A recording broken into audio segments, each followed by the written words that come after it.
Top quality और consistent performance के लिए सिर्फ सिल्वर पंप्स एंड मोटर्स, नाम याद रखना। તો હવે ગરીબોને આપેલા આવાસ નરકાગાર સમાન બન્યા હોય તે પ્રકારની પરિસ્થિતિ જોવા મળી છે। વેરાવળના ડાભોર રોડ પર આવેલા આવાસ જર્જરિત હાલતમાં જોવા મળ્યા છે। આવાસના 400થી વધુ પરિવારો ગંદકીમાં રહેવા માટે મજબૂર બન્યા છે। આવાસમાં ગટરો ઉભરાતા લોકોને ભારે હાલાકી વેઠવાનો વારો આવ્યો છે। આવાસમાં સ્ટ્રીટ લાઇટ પણ બંધ હાલતમાં જોવા મળી છે। પાલિકા ટેક્સ વસૂલે છે પણ સુવિધા ન આપતી હોવાના આરોપ પણ તેમના દ્વારા લગાવવામાં આવ્યા છે। લોકોની અનેક રજૂઆતો છતાં તંત્ર જાણે ઊંઘમાં હોય તે પ્રકારની પરિસ્થિતિ જોવા મળી છે।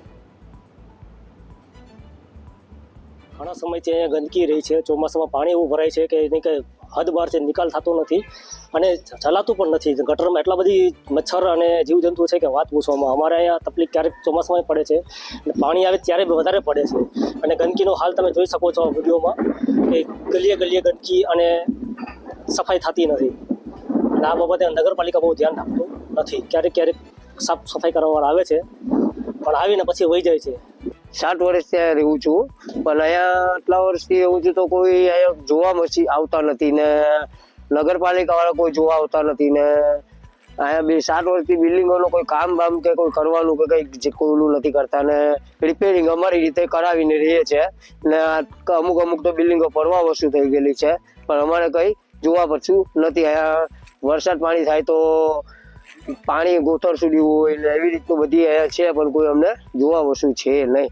બહુ ગતર ભરાઈ જાય અમે કઈ રીતના રહીએ ને મચ્છર પણ બહુ ખાઈ જાય ને લાઈટ પણ બંને આવતી નથી તો અમે કઈ રીતના રહીએ અંધારામાં ના અહીંયા ગંડોજી તો જો અહીંયા કઈ રીતના રહીએ અમે ગટરો પણ અહીંયા છલકાશ બોર્ડ અમે તો કેટલી વાર ગયા તે કે અમે જવાબદારી લઈએ નહીં તો હવે કઈ રીતના રહીએ ને કઈ રીતના અમે અહીંયા રહીએ ખારવાને ઘર અપાય નહીં કે ખારવાને ઘર અપાય નહીં।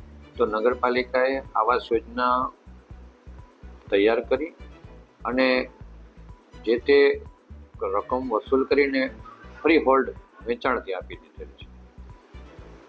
એટલે કે એ હવે અત્યારે જે તે ખાનગી માલિકોની મિલકત છે, એનું મેન્ટેનન્સ પણ જે તે ખાનગી માલિકોએ કરવાનું થાય સ્વાભાવિક છે।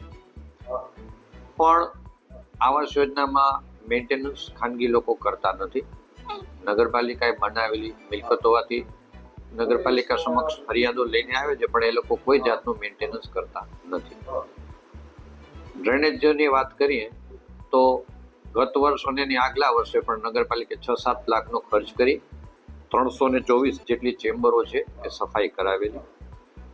આખું વર્ષમાં એક પણ વખત એમના રહેવાસીઓ જે 400 થી 500 ની સંખ્યામાં ઘરો છે એને સફાઈ કરાવી નથી।